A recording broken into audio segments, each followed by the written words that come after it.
Welcome to Intrinsic Motivation from a Homie's Perspective podcast, where we meet experts from all walks of life to learn their intrinsic motivation so that they can share it with the world. What do we have in store today? Stay tuned to find out more.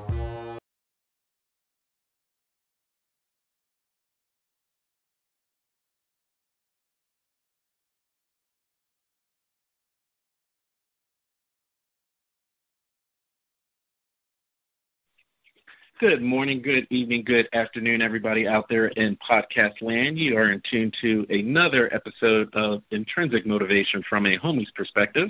This is Hamza. And I'm David. And today I'm really happy to introduce this guest. A quick backstory, a good friend of mine, Leanne Stewart, and she was actually on our podcast a few weeks ago, and she was on the podcast because of this gentleman. She had, for those that have heard the podcast, she had this huge change in her life. She's starting to take control of her destiny. And one of her decisions to actually making that happen was this guest. He had a book that had recently come out called Choose Different. I read it, thought it was great. She was like, oh, my God, Hamza, you really, really, really need to meet this guy. You know, he totally changed my life. And I am a huge believer in God winks, right? So there's no accidents, and we always love synchronicity. The gentleman, Keith McCoy, is on the podcast today to talk about his book, Choose Different, and everything that is going on in his life. So welcome to the podcast, Keith. Thank you. Thank you both. I'm happy to be here and grateful you reached out and asked if I was interested in talking. Leanne's a good friend, and she's a great person, and I, too, believe that things happen the way they're supposed to. So, yeah, very, very excited to talk to you guys. Nice. So without diving too deep, before we get started, I guess I have to ask you, are you a PC or a Mac guy? Oh, I'm a Mac guy. very much a Mac person. For all the propeller heads or non-propeller heads out there that missed the inside joke, I mean, the name of his book is Choose Different, and that sounds a lot like Think Different, which is a huge Apple branding, and I don't want to assume, but I'm thinking you took a page out of their book, and that they were a huge influence on your life. Yeah, Steve, I mean, from a philosophy standpoint, yeah, definitely a dreamer and a doer and a bit of an outcast in that respect, and so that speaks to me. I was surprised actually when I came up with the title. If there's not another book out there called Choose Different, like I Googled it and searched it because I want to be respectful of other artists and creatives out there, and I couldn't find another one called that. Tons of Think Different things, and so I jumped on it, and yeah, it's worked out so well. Nice. Very nice. So before we dive into the book and all, this is your first book, correct? It is, yeah. Okay. So you weren't a classically trained author. Let's go back even before getting into the book. And you said that now you're a dreamer / doer and all the things that people love about you now. Were you always this way, or was there we always like to talk to our guests about what we call a hello moment. And what that means is everyone has, they were living some type of life in many respects, and then they had their quote-unquote hello moment that brought them to today. Does that sound a little bit familiar about your background? Yeah, super, super familiar. I would like to think that I've always been a dreamer. I've always sort of been a little bit of a rebel, a little bit of a free thinker, sort of anti-establishment. In thought, but in action, not so much. I think you get to a place somewhere between high school and college, the real world, or what we consider the real world, kind of kicks us upside the head, and life, right? Jobs and kids and things of that nature, and so I was, and I write about in the book a little bit, just a short history of my life. I came from what we now call dysfunctional family or a broken home, and I spent a couple years in a children's home. And when I got out into the world as an adult, I was very much a victim. Everything that was going on in my life that was negative was someone else's fault. And there was absolutely you guys call it a hello moment. I refer to Wayne Dyer's The Shift, where he talks about quantum moments. And I absolutely remember my quantum moment like it was yesterday. And it was a huge shift in my life. And then the journey from there to today has been many more small little ahas or hellos to either reinforce or course correct and go, oh, maybe I thought it was going that way. Now it's time to go this way. But the big one, I absolutely remember it. And it was about 15 years ago when I decided that I was responsible for my life and that all the things that I didn't like, it wasn't my parents' fault. It wasn't my wife's fault. It wasn't my upbringing. It wasn't the man. It wasn't my job. It was me. Like, I had to take accountability for my stuff. So that was the big thing for me. Yeah. So Keith, did you just wake up one day and that all just kind of clicked, the light bulb went off, or did you have one specific experience that said, hey, you know what, I need to take accountability for what's going on in my life and not blame others? No, it was definitely a one experience. So I have been with my wife for 20 years. We got together 1996. We'll be married for 20 years in September of this year.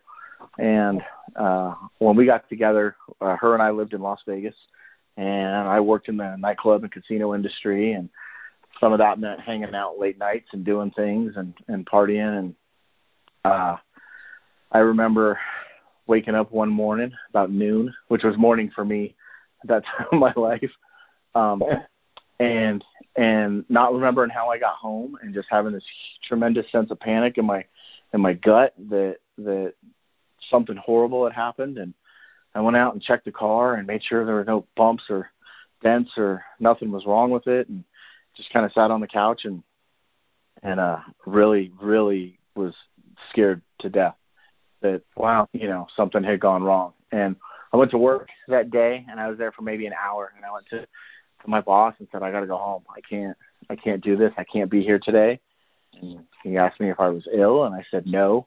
And I left, and I cried the whole way home, and got home, and my wife's like, why aren't you at work? And I said, I got to make some changes, and that's going to require a day or two for me to really figure this mess out.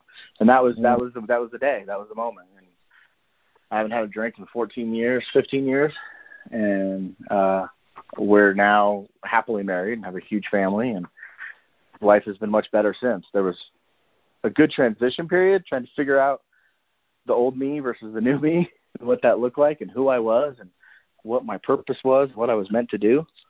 But there was absolutely there's a day in my life that I can close my eyes and watch it back like it was a movie. Were you going to say something, Hamza? Yeah, it just makes me think of, of contrast in life, because, a lot of people, and I think that's why we highlight the hellos, because does it take that contrast for us to make that change? I mean, when everybody, like you said, when you look back and you look at that movie, can you even imagine a life where you wouldn't have had the contrast and still maybe you could have accelerated growth if we were looking at it from a linear standpoint? Yeah, who knows, right? I mean, to the question, can I imagine a life if that hadn't happened? Yeah, I can look at my dad and probably say that was the direction I was headed. And he's, thankfully, at 70, he and I are having conversations that we should have had 20 years ago. He's learning things that I wish he would have taught me as a smaller child, that may or may not have helped me along the way. So I don't know, who knows? I hope that not everyone has to have those rock bottom sort of moments to shift. I don't think you do. And that's kind of why I was the inspiration for me writing the book was, you know, the stuff that I've experienced or learned and the things that I share, a lot of them aren't original ideas. They're things that come from a lot of the great thinkers and thought leaders, you know, everyone from Thich Nhat Hanh to Maya Angelou to Tony Robbins.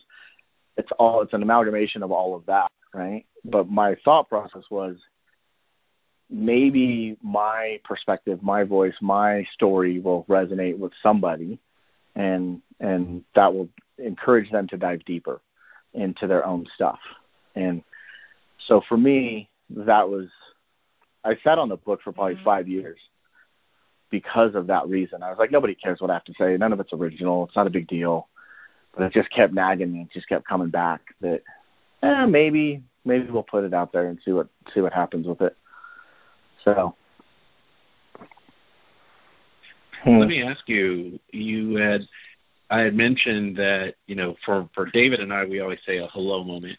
And then you had mentioned a quantum moment, which was made famous by Wayne Dyer. And then you had just recently mentioned that, you know, you've rekindled a relationship with your dad and you're having conversations you should have had 20 years ago. Did you look at Wayne Dyer's life? Because it's strikingly similar. And did you use that as far as inspiration, or did you even know about Wayne's relationship with his father? You know, I'm not real familiar with his relationship with his father. I do know that, you know, he had sort of an estranged relationship, but I don't know really the details of that. We do joke, you know, we're expecting our 8th child any day, and he had 8 children, and so that has been a conversation in our home as of late. Like, hey, here's all these awesome, cool people who have 8 kids, and his name has come up, and he was definitely a mentor through his books and his teachings for my wife and I. But I'm not real familiar with his relationship with his dad.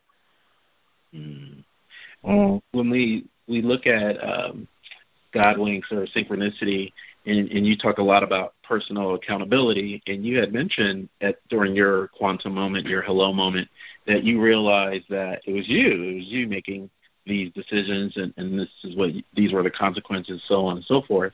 And there's a school of thought that a lot of people get upset with when you say, you chose this situation, like you chose your parents before you incarnated, type of deal. And usually on the other side is, you know, when it's all said and done and you transition, it's more of like your biggest enemy or the person that caused you the biggest challenges was like your biggest cheerleader. It just didn't seem like it with the contrast in this life. Yeah, there's definitely, I've had some pushback because I do talk heavily about, you know, you are the product of your choices. And I would align more with that school of thought. I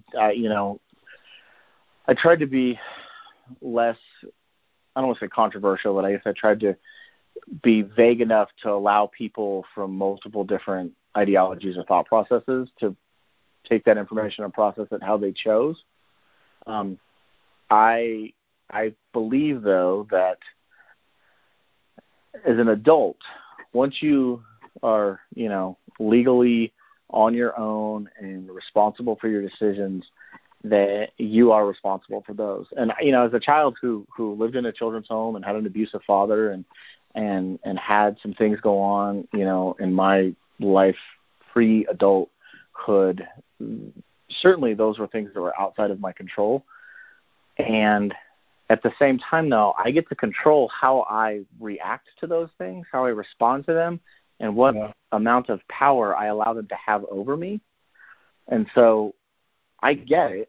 I mean, I've been physically abused, sexually abused. I've had those experiences in my life to where I can say I certainly didn't choose that consciously. And, you know, the reality is that those things happened, but what happens today is up to me. And that's a hard conversation for some people to have, especially when some of those wounds are maybe still fresh, or they haven't quite healed them, or they haven't figured out those things. For me, the moment I took accountability, not for the things that have happened to me, but for how I show up and how I allow them to control me, was when I had a hello moment and said, okay, no, that doesn't, I need to forgive and release and do, like, there's tools and there's processes. And I try to credit to those that have taught me along the way. So a lot of that is the work of Byron Katie and a book that she's written called Loving What Is. And I referenced that in my book. And it's, you know, just to, if I could share one of the things that she talks about is she does a conversation with someone who's had a spouse cheat on them. And it was a one-time thing, and it was a one-night thing, and it was this, you know, whatever your thoughts are about that. She reminds this person who was hating her husband and having all these emotions about it, that one thing happened once. But you've done it to yourself in your mind 1,000 times since. So who's really creating the suffering, right? And that was a game changer for me to go, man, you know, my dad did some dumb stuff and things that, and I honestly believe he was trying to do the best he could. He just didn't have the right tools. But my holding on to that and replaying it and taking every other thing and making it somehow the result of that was my own creation. Like that's a powerful thing when you can start to really wrap your head around that, I think. No, absolutely. Absolutely. I'm currently re-listening. I kind of listen to it every couple of years, but the audiobook by Dale Carnegie about how to stop worrying and start living. And, you know, one of the big three of sickness in the United States specifically is, you know, heart disease. And a lot of that is what you're saying is worrying and stress. And a lot of it's related to past experiences, you know, that a person keeps reliving. So it looks like Absolutely. Byron Katie was able to break that chain for you.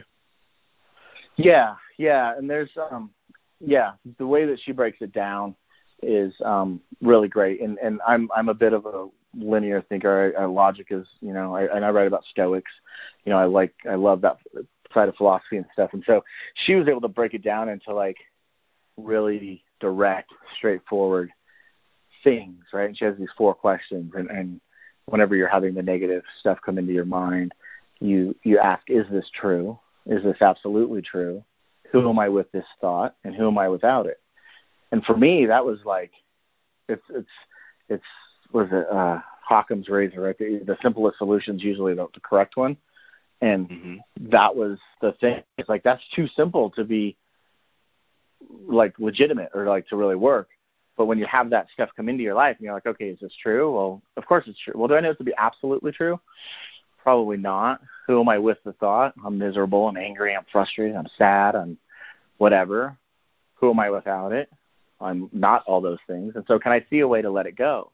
Well, yeah, I want to be happier. I want to be. So it's a very simplified explanation of her, you know, 400-page book. But that was the crux for me, was like, you know, yeah, let me let go of that. And you're absolutely right.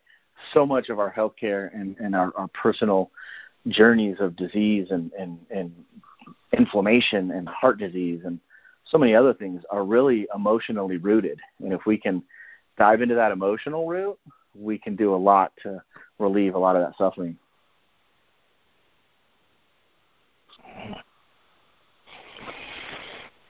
So during your hello moment, you have a hello moment. You're like, I need to change.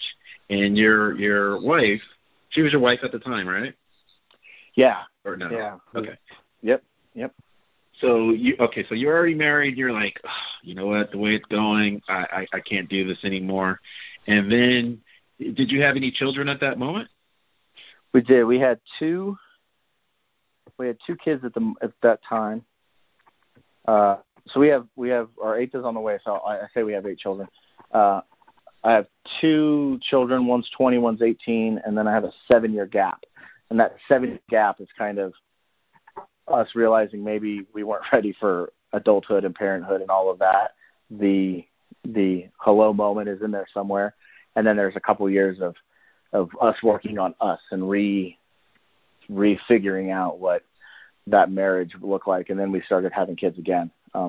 She had always wanted to have 3 or 4. I didn't really want any originally. I didn't think I could be a good dad because my dad wasn't. Like, I just felt like the way I can break the chain is by not having kids. And she convinced me otherwise. And the first 2 were rough start. And then yeah, we so she stuck by me. She's a saint. Most other people may not have seen whatever it is that she saw. No, kudos to her for sure.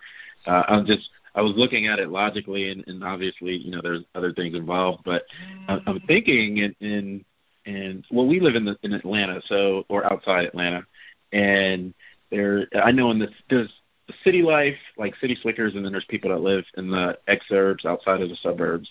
And everyone in the city, or at least I'm projecting here, everyone in the city that I know, you know, were corporate types, you know, climbing the glass ceiling or trying to break that or what have you.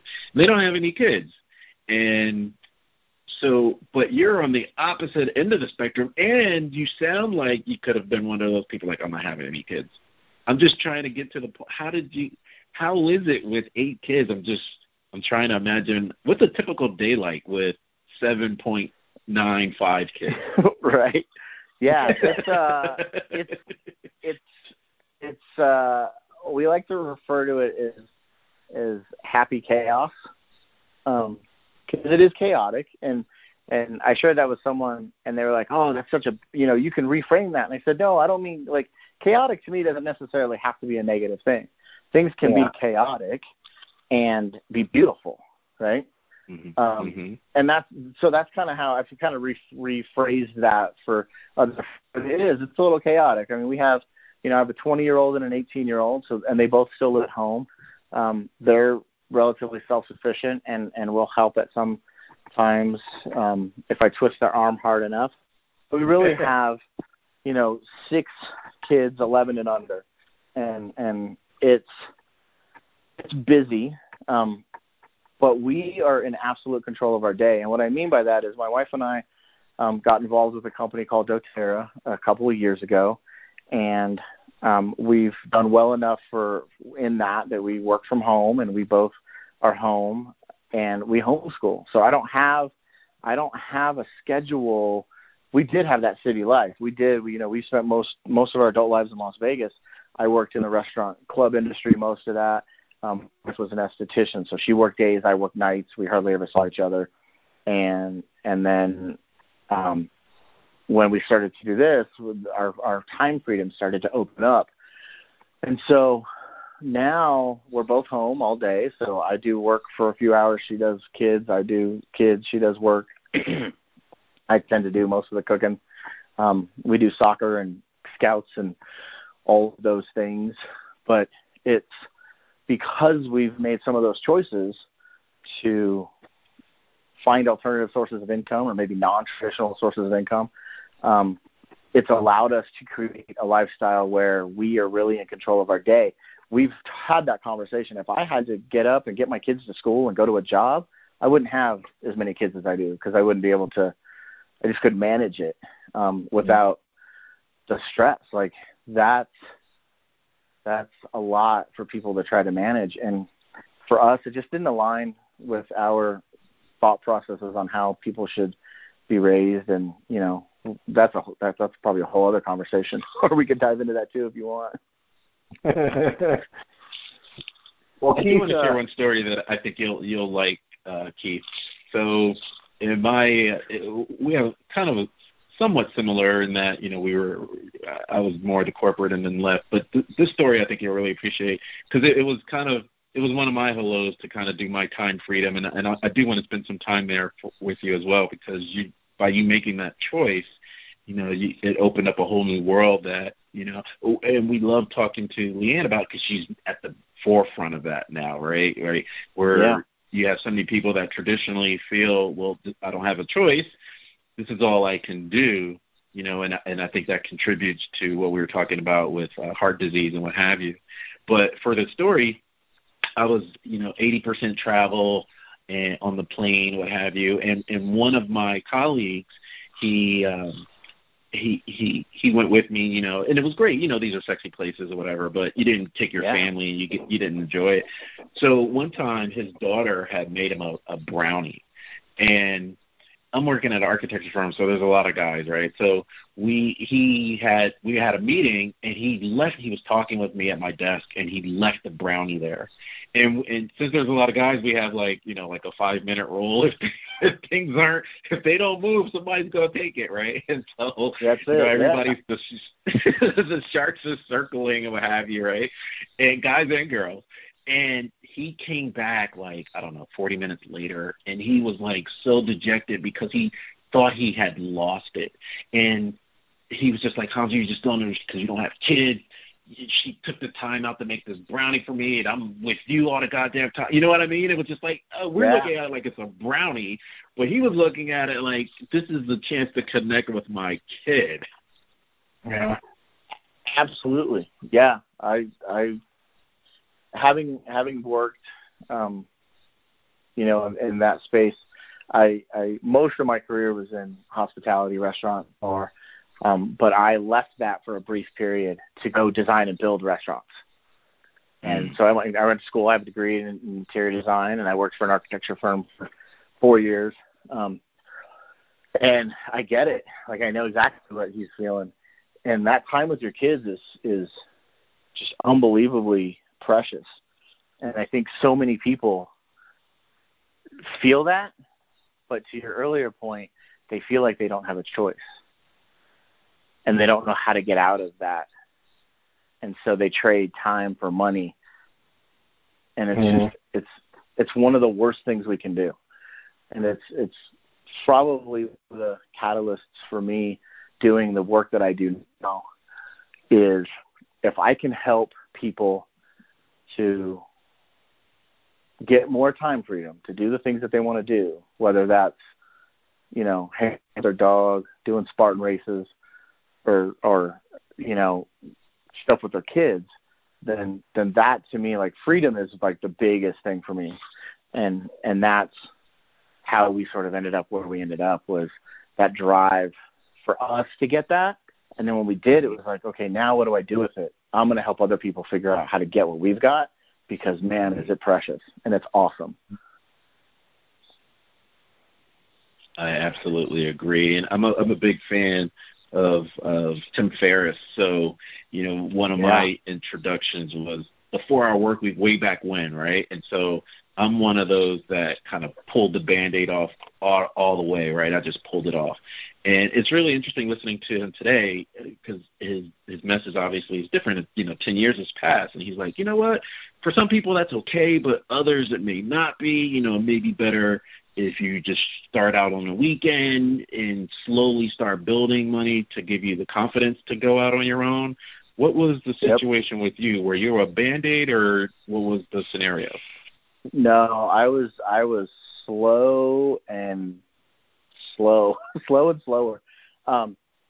So my wife and I were both, by the time things started to really shift for us, I dove real heavily into personal development, started reading books by Noah Levine, Dharma Punks, and Lao Tzu. We got real heavily into Wayne Dyer and the Tao and that kind of stuff.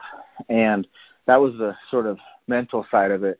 But on the work side and on the day-to-day, I was so worried about the risk. I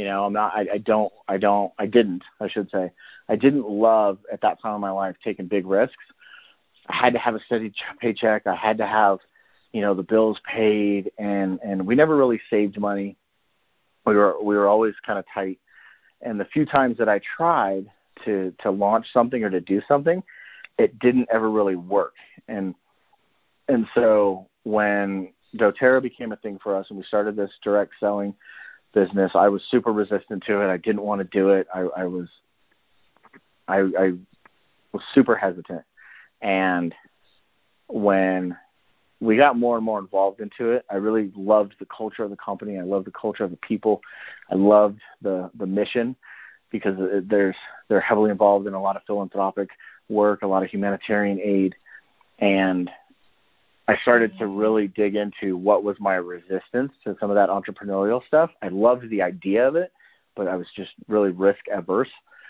And what I found, or what I think I discovered, is that a lot of it was like sort of that indoctrination of, I'm not special enough to not have a 9-to-5. Like the people that don't have 9-to-5s, those are the Tim Ferrisses, right? Those are the really special, cool people, and I'm not one of them. And it took me a while to realize that, like, I am, and that I have a bigger purpose. Like, I wasn't born to pay bills and die. I have a bigger purpose, and we all do. Every single person does. And I think we're seeing that shift in the economy into this, free agency, right? People are like, there's just a service-oriented economy, and people are starting to reject that norm. And I think the pendulum will swing one way, and they'll kind of find a happy medium. But I was not a Band-Aid person. I was dip my toe in the water. Okay, back off. Get up to my ankles. Okay, let's make sure it's warm enough. I was very slow to get into it. And then I remember when I did finally commit full in, my phone started ringing. I started getting new clients. I started getting new stuff that I had to reject. It was like I came to this place in my life where I made a decision. We're going to go this way. And the universe was sort of testing me. And it was all these old clients I hadn't talked to in years called up. We have this project for you. And I was like, oh, yeah, but I don't do that anymore. But I could do this one because it's good money. And then I was like, no. And it got to the point where my phone would ring. They'd be like, hey, this is so-and-so from. I'd be like, nope, I'm not interested. And I would just hang up because I couldn't waffle or think about it. I just had to go head first into entrepreneurship. So that was kind of our journey. My wife is a little different. She's very much more trusting, and she laughs. I'll come to her with epiphanies I have, and she's like, yeah, I told you that 4 years ago, idiot. So she, like I said, she's a saint. She lets me come to my own conclusions.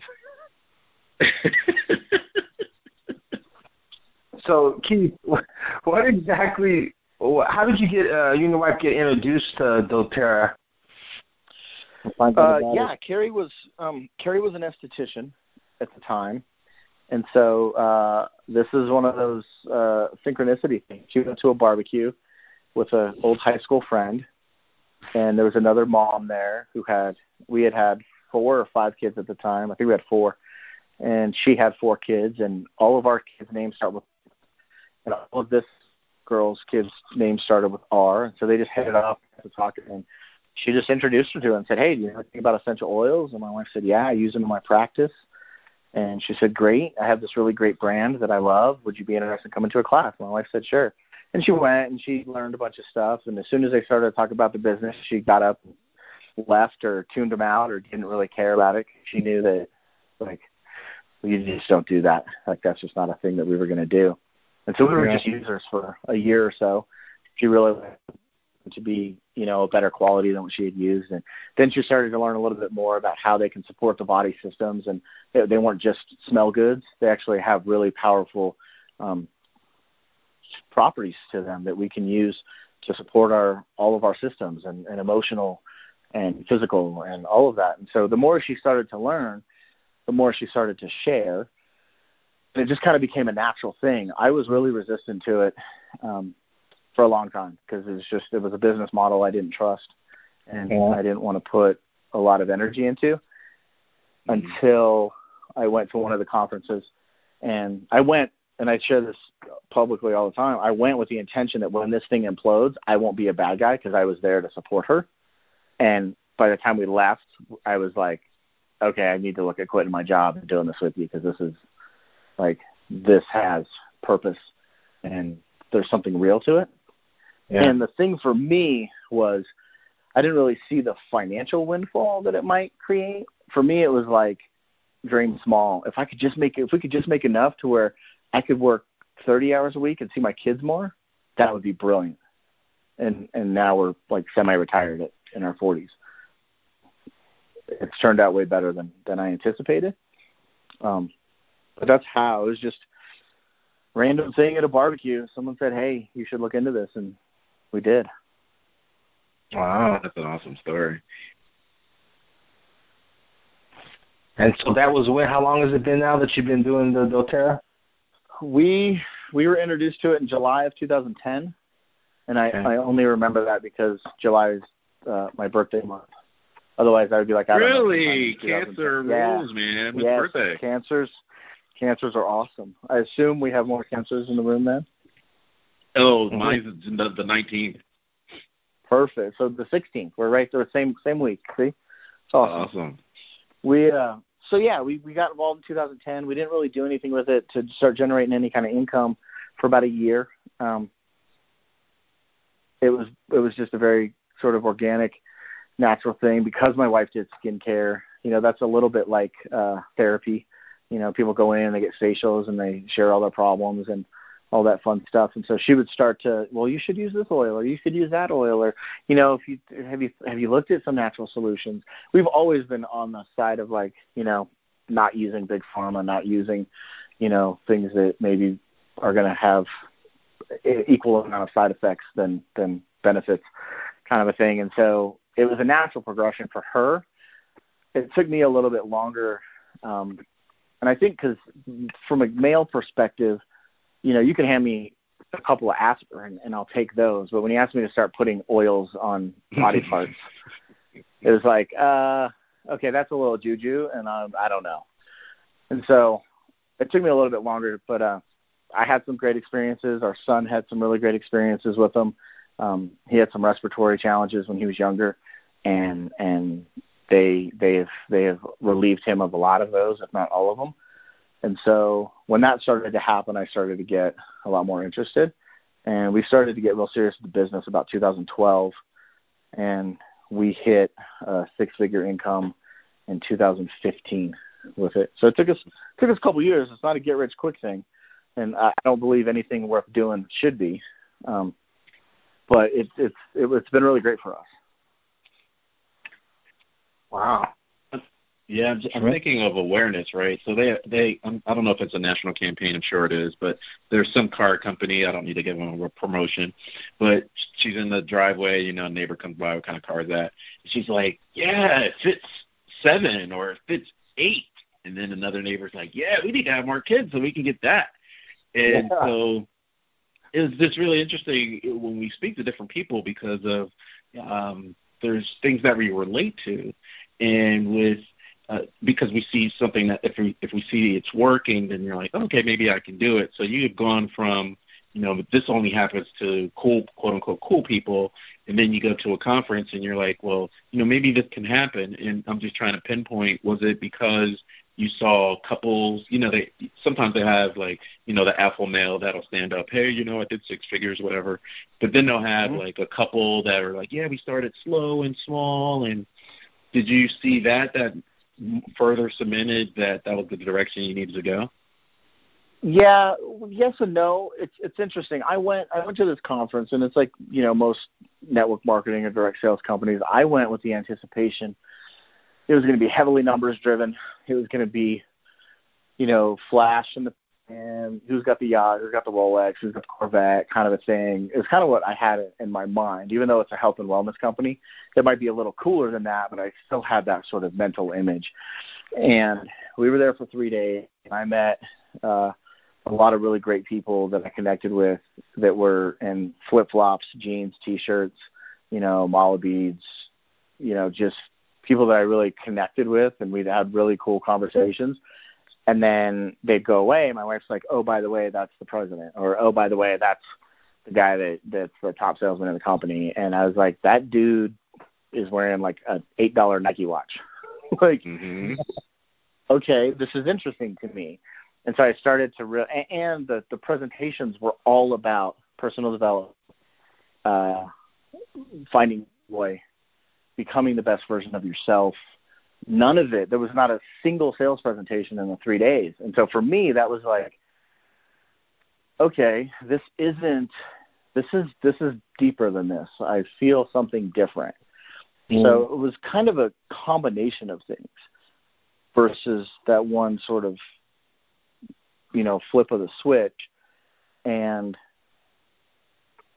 the men that I met were the kind of men that I wanted to be like. They had strong families. A lot of them had more kids, or they had larger families, and it was people that I felt connected to that I was like, okay, and I go back to like Tony Robbins and those kind of cats where they're like, surround yourself with the people you want to be like.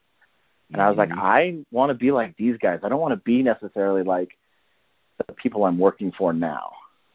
Mm-hmm. Like that was an ends to justify means. These were people that I admired and wanted to be like. And so that was kind of that was really a big piece of it. But it's not a tangible thing. It's just kind of like a feeling. Mm-hmm. So an awareness, I guess. Yeah.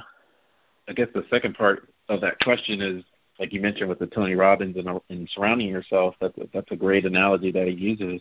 When did you start severing existing relationships? Because usually they're in a different mind state, and they may have had the fear that you had before you decided to take the leap. Yeah, it's a great point. And I don't know that I'd use the word sever. I did absolutely begin to evaluate who am I spending the most of my time with. And there are days when it's with 7 and 8 year olds. And so I was like, okay, we need to change that. And there were some relationships in my life that were I don't want to say toxic, but they weren't healthy.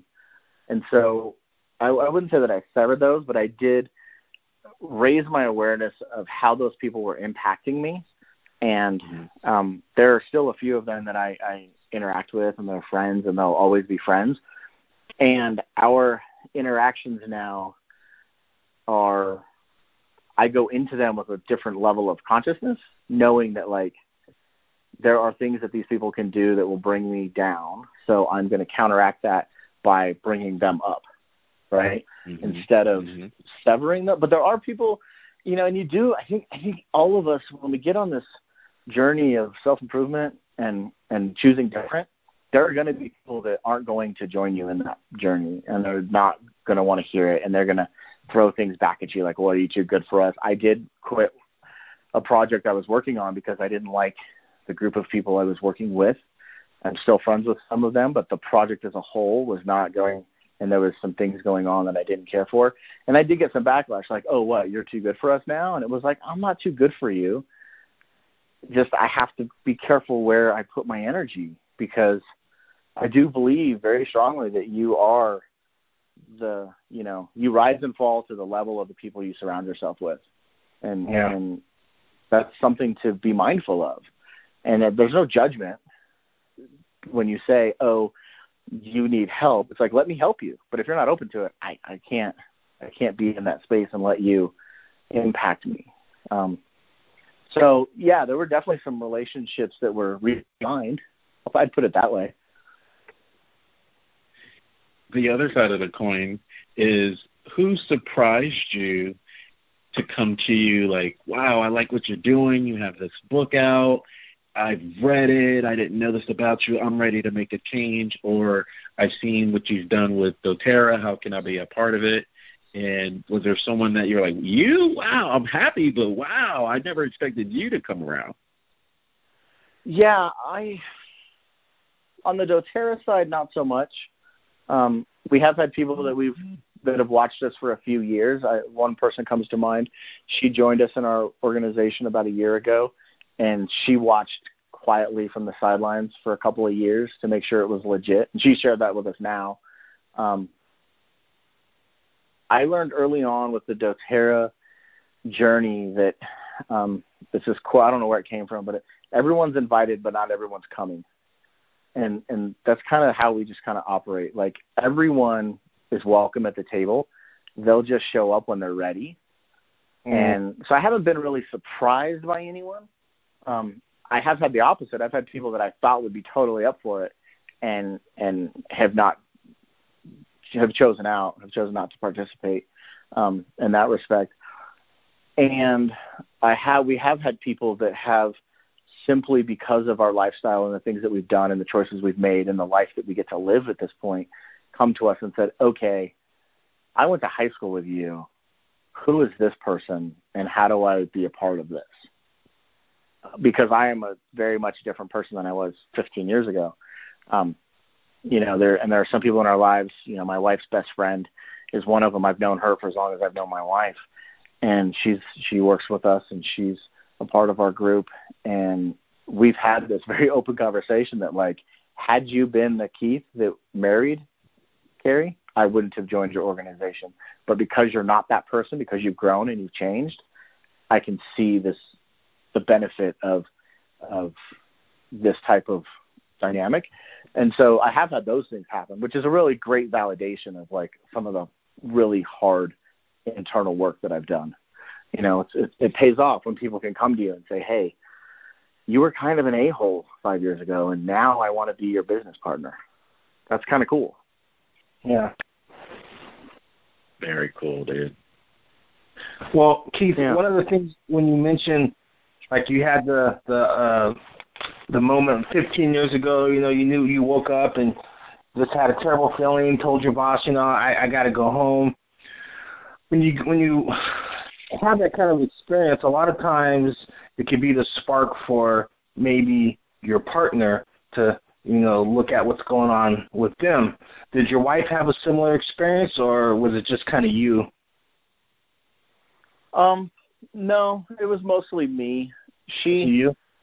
Yeah, mostly me. She came up, her dad used to work for Tony Robbins years ago, like in the 80s. And so she did a firewalk when she was like 9 years old. Like, she's been coming up through like personal development and things like that her whole life. So, which I now can look back on and go, that's probably why you didn't leave my butt in the street, because you saw something and you knew that I would come around. It's like she had some mojo there, I think. So for me, for that time in our life, it didn't really shift the two of us. And there have been other periods in our relationship where she has needed to work on her stuff. She's had her own hello moments, that happened later. Family stuff that she didn't realize. Like, I always, for her family, like the Brady Bunch, they're awesome. And I get along with her parents better than I do my own. Her mom's staying with us for 2 weeks right now. And I had always thought of them as sort of this perfect family environment. And she's had moments, though, where she's realized that there were things within her own upbringing that she had to address. And so she's had her own. They weren't really kind of at the same time. And that's kind of the really awesome thing, is that we married for 20 years and we're both on equally awesome independent journeys, and we choose to share them with each other versus like we're in this together and where I go, you go. It's kind of like, hey, I'm going this direction. She's like, yeah, I'm not ready for that. Or vice versa. She went down the doTERRA road before I was ready. And she told me before I joined her, she said, I'm doing this with or without you, and it's going to be amazing, and you're going to thank me later. Like, she knew. And that was awesome that she was like, instead of being like, you do this with me or you got to go, which could have been the thought process. So, yeah, great question. Just for us, it was a little bit different. And since you're a success story with doTERRA, have you seen an increase in men joining as part of the first part? And the second part, I'd really love to hear one of your meeting an objection about men and essential oils. Yeah, for sure. And those are actually the answer to that's kind of combined. Yes, since I've been involved with doTERRA, I've seen a huge increase of men that get involved. And I believe it's because the objection to this is kind of a girl thing has been really, really put aside by the first. The more men that are involved, the less we hear that objection. And early on in doTERRA, there was a mindset that you had to do men's classes, oils for men, or essential oils for men, or essential oils for the athlete. And now that still happens, but it happens much, much less. And within our own team specifically, we don't do any of that. We teach because essential oils support the body and emotions. Men have emotions and men are physical, and so we have the same digestive support needs, respiratory support needs, cardiovascular support needs as women do. If anything, the only specialized things that we teach on anymore are pregnancy, and that's clearly a specialized, and men can't have babies, and so there's specific things hormonally that happen there. So we do women pregnancy classes, and then we do essential oils classes, and we do essential oils and emotions classes, and that's kind of it. And so within our team specifically, and within our culture, it's hard to hear on a podcast, but I have 1-inch gauges in my ears, and I have full sleeves tattoos. So when I stand up and start talking about putting essential oils on and doing all of that, the preconceived notions that it's not for guys kind of goes right out the window. Because visually, they're looking at this bearded, tattooed guy with big holes in his ears going, okay, so you're going to take this lavender and you're going to use that to get a restful night's sleep. It's really hard for the guys in the room to go, oh, that's not for me. Because, so we've not had too much of that objection. But I think it's because we willfully choose not to separate the two. And, over the 4 or 5 years that we've been doing this, well, I guess now 6 years now, more and more men have gotten involved, and it's regular guys. It's a very much a universal thing. The company as a whole still leans feminine. It's probably 80-20, but when I joined, it was like 95-5. It was very heavily female, and there's been a real push. There's companies now that are doing products and things geared directly towards the guys to kind of broaden that. But plants are, it's flowers, it's lavender, and it's rose, and it's things that are intrinsically sort of feminine. So there is some of that, I guess, still. Now that the book is out, are you getting speaking engagements where you can kind of introduce people to doTERRA as well, or is that a totally different stream for you? It's, yes and no. There have been, I did a presentation last night for a group that was sparked by the book, and I've done a few other interviews and stuff on it. For me, it's not, the book wasn't meant to be a gateway to promote doTERRA necessarily. It does that sort of organically because I wouldn't have had the time or the growth to write the book had I not been involved in this organization and learned sort of the things that I've learned and had the time freedom to reflect and think and to experience a different way of life. So it's certainly, they're certainly weaves together, but I've not, it's not really meant to be a sales tool in my mind. It was more of this is a way I can give back to the community at large and share some of what I've learned along the way. Now, if that brings people to go, okay, well, I'd like to look at this more and really start to look at non-traditional ways of generating income and creating time freedom and possibly wealth, then absolutely I want to talk to you about that, whether it's doTERRA or launching something else or whatever that means for writing your own book. That's really the thing I want to shift people's mindsets from is you weren't born to pay bills and die. So the 9 to 5 that you're like, to kind of go back to an earlier theme, like for me, that's modern day slavery. People are locked into their jobs or locked into their healthcare plan. They can't move from job to job because of the health insurance or because of, whatever it is and they just feel, 401ks, pensions, all those things, right? That American dream, they're just locked into it and they feel like they don't have a choice. And the bigger message I want people to hear is, you do have a choice. You just got to be willing to take some of the risk coming from someone who is not prepared for that, you know? So at the end of the day, you just tell them to choose different. Yeah, make it. And I was very careful not to say choose better. I could be cheesy for you, man. That's okay. Right? Like, I think it's better, but I really just make a different choice. Yeah. You were going to say something, David? Oh, I was just going to ask Keith, what's your favorite essential oil? My favorite, it's funny.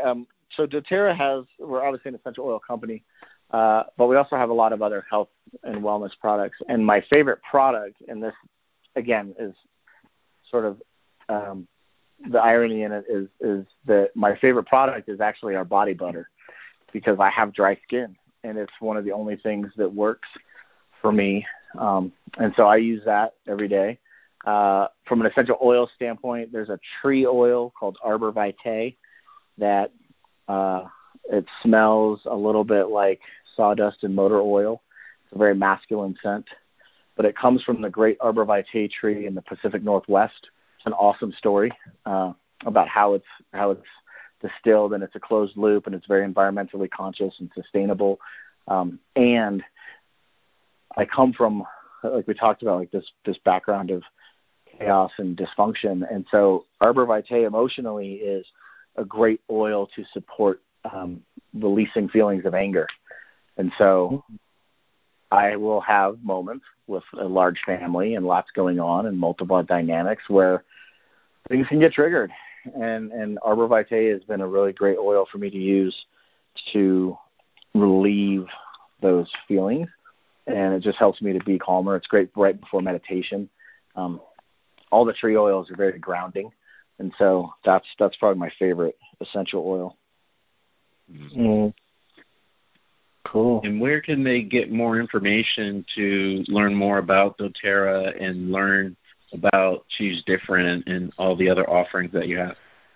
Yeah, so I have a website, studiomccoy.com, and from there you can go off into the book through doTERRA. Our particular portal for that is Essential Dharma, so we talk about that on the website. And then we also have a clothing line, a small apparel line of shirts and things that are designed around essential oils and freedom and that sort of thing. And then we also work heavily with an organization called Operation Underground Railroad, which works to end child sex trafficking.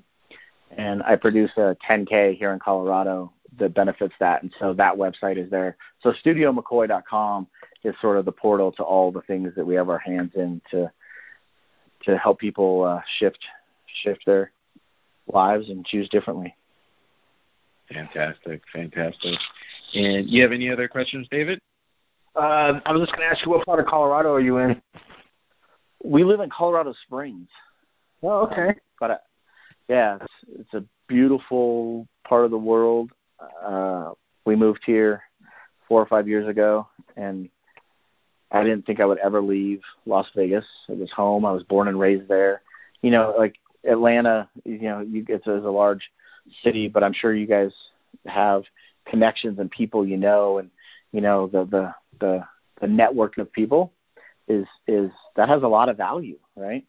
And when we left Vegas, I left my network and came here where we didn't know anybody, but we had been vacationing here and spending some time here, and it's just one of the most beautiful places I've been. And I've been fortunate enough this last year. We went to Niagara Falls, we went to Alaska, we were in Sedona, and we got to do quite a bit of travel. And every time I came home, I was like, yeah, those are beautiful places. They're just not this beautiful. Yeah. And so I'm really happy. We really enjoyed it. Nice. Cool. It's been a pleasure, Keith. You've just been in tune to another session of Intrinsic Motivation from a Homie's Perspective. This is Hamza. And I am David. And it was a pleasure speaking to a fellow cancer man doing successful things with the Time Freedom, the book Choose Different, and the business opportunity with doTERRA, and a baby on the way any hour, any minute soon. It was a pleasure speaking with you, Keith. Oh, thank you guys both so much. It was an awesome experience and great questions, and I'm just super grateful to have the time to share and to get to know you two guys, and thank you so much. Fantastic. Let's stay in touch, man. Yeah, you're welcome. Continue the success, too.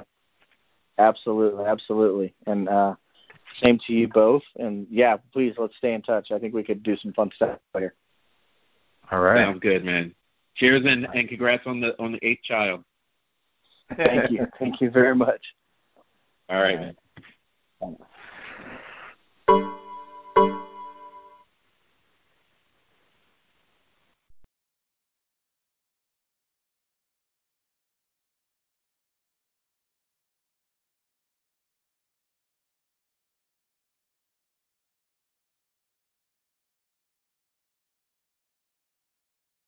Listen to Intrinsic Motivation from a Homie's Perspective on Radio Public. It's a free, easy-to-use app that helps listeners like you find and support shows like ours. When you listen to our show on Radio Public, we receive direct financial support every time you hear an episode. Experience our show in Radio Public today by listening to the show link in our episode notes, and thank you for listening. Thanks again for checking out another episode of Intrinsic Motivation from a Homie's Perspective podcast. Please check us out on our website at intrinsicmotivation.life, where you can click on the Speak Pipe button and leave any suggestions for future podcasts that you'd like us to cover. Also, check us out on our social media sites. We have a YouTube channel, Facebook page, iTunes podcast, in addition to Stitcher and Google Play, all under Intrinsic Motivation from a Homie's Perspective. Check you out next time. Have a great day.